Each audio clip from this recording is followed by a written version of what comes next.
1957 May 27 നാഗ്പൂരിൽ നിതിൻ ജയറാം ഗഡ്കരി ജനിച്ചു. നാഗ്പൂർ യൂണിവേഴ്സിറ്റിയിൽ നിന്നും M Com, LLB, diploma in business management എന്നിവ അദ്ദേഹം പൂർത്തിയാക്കി. ചെറുപ്പത്തിൽ തന്നെ രാഷ്ട്രീയത്തിൽ താൽപ്പര്യമുണ്ടായിരുന്ന അദ്ദേഹം 2009 മുതൽ 2013 വരെയുള്ള കാലയളവിൽ BJP എക്കാലത്തെയും പ്രായം കുറഞ്ഞ ദേശീയ അധ്യക്ഷനായി മാറി. ഓരോ ഭാരതീയനും അഭിമാനം തോന്നുന്ന രീതിയിലാണ് അദ്ദേഹം പിന്നീട് പ്രവർത്തിച്ചത്. 1995 മുതൽ 1999 വരെയുള്ള കാലത്ത് മഹാരാഷ്ട്രയുടെ പൊതുമരാമത്ത് വകുപ്പ് മന്ത്രിയായിരുന്ന അദ്ദേഹം ഇന്ത്യയിലെ ആദ്യത്തെ access controlled expressway Mumbai-Pune expressway പണികഴിപ്പിച്ചു. 2014 May 26 ഇന്ത്യയുടെ ഉപരിതല ഗതാഗത ദേശീയപാത മന്ത്രിയായി സ്ഥാനമേറ്റെടുത്ത അദ്ദേഹം 11 വർഷത്തിലേറെയായി ആ പദവിയിൽ തുടരുന്നു. 2014, 2019, 2024 വർഷങ്ങളിൽ തുടർച്ചയായി അദ്ദേഹം ഈ മന്ത്രാലയത്തിന്റെ ചുമതല വഹിച്ചുകൊണ്ടിരിക്കുന്നു.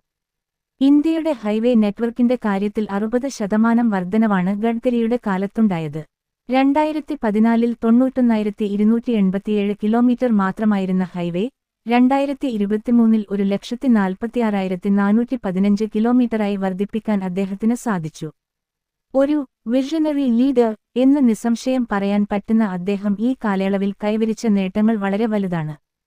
അദ്ദേഹത്തിന്റെ കീഴിൽ ഒരു ദിവസം കൊണ്ട് 68 കിലോമീറ്റർ വരെ റോഡ് പണി പൂർത്തിയാക്കാൻ സാധിച്ചു എന്നത് ശ്രദ്ധേയമാണ്. ഡൽഹി-മുംബൈ എക്സ്പ്രസ്വേ, ദ്വാരക എക്സ്പ്രസ്വേ, ബാംഗ്ലൂർ-മൈസൂർ എക്സ്പ്രസ്വേ തുടങ്ങിയവ അദ്ദേഹത്തിന്റെ ഭരണമികവിന്റെ അടയാളങ്ങളാണ്. കൂടാതെ NH-53 75 കിലോമീറ്റർ ദൂരം 105 മണിക്കൂർ 33 മിനിറ്റ് കൊണ്ട് കോൺക്രീറ്റ് ചെയ്ത് ഗിന്നസ് വേൾഡ് റെക്കോർഡിൽ നേടാനും അദ്ദേഹത്തിന് സാധിച്ചു. അടൽ സേതു ബ്രിഡ്ജ് അദ്ദേഹത്തിന്റെ മികവിന്റെ മറ്റൊരു ഉദാഹരണമാണ്. ബിൽഡ് ഓപ്പറേറ്റ് ട്രാൻസ്ഫർ എന്ന രീതിയിലൂടെ അടിസ്ഥാന സൗകര്യ വികസന മേഖലയിൽ വൻതോതിൽ സ്വകാര്യ നിക്ഷേപം കൊണ്ടുവരാൻ അദ്ദേഹത്തിന് സാധിച്ചു. ഇന്ത്യൻ ഇലക്ട്രിക് വാഹനങ്ങളുടെ വളർച്ചയുടെ കാര്യത്തിലും അതീവ ശ്രദ്ധാലുവായിരുന്ന അദ്ദേഹം വിവിധ പദ്ധതികളിലൂടെ വാഹനങ്ങളുടെ വികസനം ദ്രുതഗതിയിലാക്കി.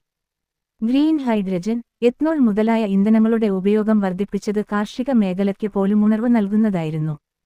മഹാരാഷ്ട്രയിൽ മന്ത്രിയായിരുന്ന സമയത്ത് മുംബൈ-പൂനെ എക്സ്പ്രസ്വേയിൽ 55 ഫ്ലൈഓവറുകൾ നിർമ്മിച്ച് അദ്ദേഹം റെക്കോർഡ് ഇട്ടിരുന്നു. പലപ്പോഴും ബാംഗ്ലൂർ-മൈസൂർ ഹൈവേയിലൂടെ സഞ്ചരിക്കുമ്പോൾ വിദേശരാജ്യങ്ങളെ അമ്പരപ്പിക്കുന്ന രീതിയിലുള്ള റോഡുകളുടെ വളർച്ച നമ്മെ അത്ഭുതപ്പെടുത്തുന്നതാണ്. ഇന്ത്യയുടെ എക്സ്പ്രസ് മാൻ എന്ന വിളിപ്പേര് അദ്ദേഹത്തിന് ശരിക്കും അനുയോജ്യമാണ്.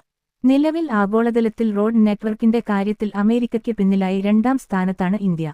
അമേരിക്കയുടെ ആകെ റോഡ് ശൃംഖല 6.6 മില്യൺ കിലോമീറ്റർ ആയിരിക്കുമ്പോൾ ഇന്ത്യയുടേത് 6.4 മില്യൺ കിലോമീറ്ററാണ്. ഇതൊക്കെ ഓരോ ഭാരതീയനും അഭിമാനിക്കാൻ പറ്റിയ നേട്ടങ്ങളാണ്. കൂടുതൽ അറിവുകൾക്കായി ഈ പേജ് ഫോളോ ചെയ്യാൻ മറക്കല്ലേ.